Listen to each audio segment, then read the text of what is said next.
Welcome to the Adhuna project. I, Dr. Nandita Palshetkar, Dr. Rishma Pai, and Dr. P.K. Shah, past presidents of FOGSI, are going to talk to you today on E-motive bundle in the management of PPH. In 2020, approximately 800 women died daily from preventable causes related to pregnancy and childbirth, translating to one woman's death every 2 minutes. In India, the MMR stands at 103 per 100,000 live births. More than 30% of the maternal deaths are attributed to complications during labor and childbirth. Postpartum hemorrhage is the leading cause behind maternal mortality during childbirth in India, contributing to nearly 38% of the maternal deaths. The PPH definition really varies, but how is it defined? It's actually defined as any amount of blood loss that has the potential to deteriorate the general condition of the mother. Causes for PPH may be considered to relate to one or more of the 4 T's, easy to remember. The tone, that is abnormalities of uterine contraction; tissue, that is retained products of conception; the third T is trauma of the genital tract; and the last T is thrombin, abnormalities of coagulation. Yes, there are ways to prevent PPH, and active management of third stage of labor, the AMTSL, is strongly recommended to prevent it. It is a prophylactic intervention that helps to deliver the placenta after birth. What does it involve? Of course, uterotonics, delayed cord clamping, controlled cord traction, uterine massage. It is strongly recommended and it reduces the risk of PPH. Carbetocin is another method for prevention of PPH. It is well established that carbetocin can be used for the prevention of the PPH with the CHAMPION trial results. It is long-acting, it does not require prolonged IV infusion, it's stable at room temperature, and can be administered via a single IV injection with no need of repeated injections. Possibly less requirement of additional oxytocin is also seen. So the summary of the CHAMPION trial results were: room temperature stable carbetocin was non-inferior to oxytocin for the prevention of blood loss of at least 500 ml or for the use of additional uterotonic agents. No significant differences between the two groups in the other measures of bleeding or in the adverse effects.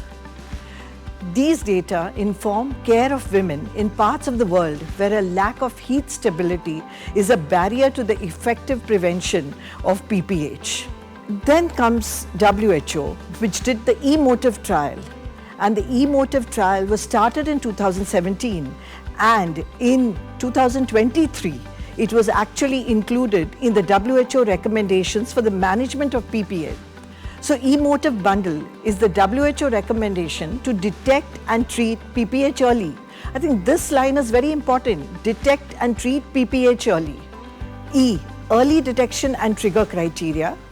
M is massage of the uterus. O is oxytocic drugs. T is tranexamic acid. IV is IV fluids. And E is examination and escalation. And now I will request my colleague Dr. Rishma Pai to take this lecture forward. Now let's talk a little bit more in detail about the E-motive approach. The E stands for early detection and trigger criteria. So use calibrated drapes for blood loss collection with trigger lines at 300 ml and 500 ml for the first hour of birth. Observe the blood loss, the blood flow, uterine tone every 15 minutes. Take blood pressure and pulse in the first 1 hour postpartum.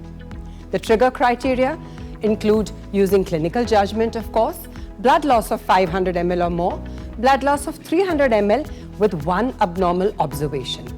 Also check for shock index, which is calculation used to assess the severity of shock in the patients.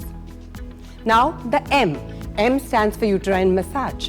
So when the first response PPH bundle, it must be implemented at both the primary healthcare and hospital levels. The uterine massage as a therapeutic measure is really defined as the rubbing of the uterus achieved through the manual massaging of the abdomen. Typically, it has to be sustained till the bleeding stops or the uterus contracts. And this uterine massage should be started the moment PPH has been diagnosed. And how is it done? Typically, after birth, the fundus is located around the umbilicus or a little below and directly midline in the abdomen. So massage the fundus and continue monitoring for any bleeding associated with the rubbing. Now, coming to the O, which stands for the oxytocic drugs. And these include oxytocin, ergometrin, carboprost, misoprostol. And oxytocin should be used obviously as the first-line agent, with the other agents being added only if needed to control the hemorrhage. The misoprostol can be given either orally or rectally or sublingually. Next in emotive is T, and the T stands for tranexamic acid. This tranexamic acid reduces bleeding by inhibiting the breakdown of the blood clots. It's very cost-effective and heat-stable with a long shelf life. The dosage is 1 gram IV injection of tranexamic acid, or you can dilute it in 200 ml crystalloid over a period of 10 minutes.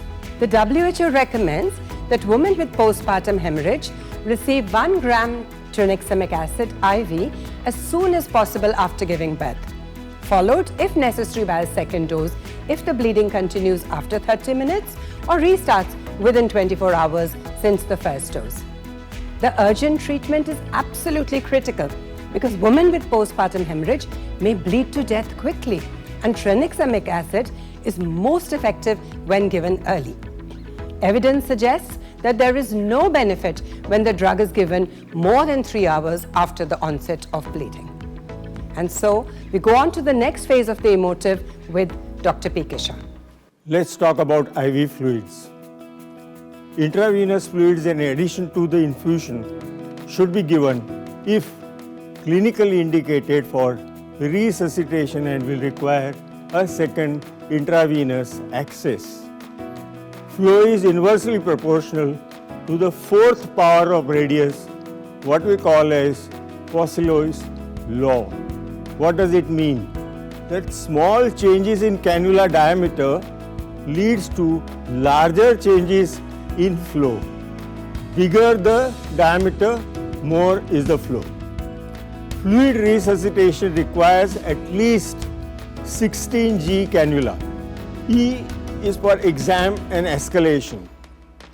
If bleeding continues, call for help or shout for help. Arrange blood products, prepare operation theatre, and think of surgical management or arrange for appropriate referral to higher center. Coming to surgical management, is a choice depends on route of delivery and cause of PPH. If it's a vaginal delivery and there is a tear, repair it accordingly. If it's atonic postpartum hemorrhage, then use balloon tamponade or suction cannula. If it's a C-section and you have a postpartum hemorrhage, then use PPH suction cannula, or if you have facility, go for uterine artery embolization. Compression-based sutures and stepwise devascularization techniques should be followed. To conclude, use active management of third stage of labor after birth in every woman for prevention of postpartum hemorrhage. Room temperature stable carbetocin is another drug we can use instead of oxytocin for active management of third stage of labor. Measure blood loss in all cases by putting the calibrated blood correction drape in all cases, because visual estimation is usually an underestimation. Keep an eye on the vitals and take action if they deteriorate even at lower levels of blood loss. In cases where PPH occurs, follow motive approach as the first line management bundle. Continue to monitor blood loss and vitals, and if bleeding continues, use clinical judgment to initiate mechanical and surgical interventions as needed. Also remember, call the team for help. Inform the relatives about complications and keep them in the loop. Maintain good case records and keep proper records all throughout.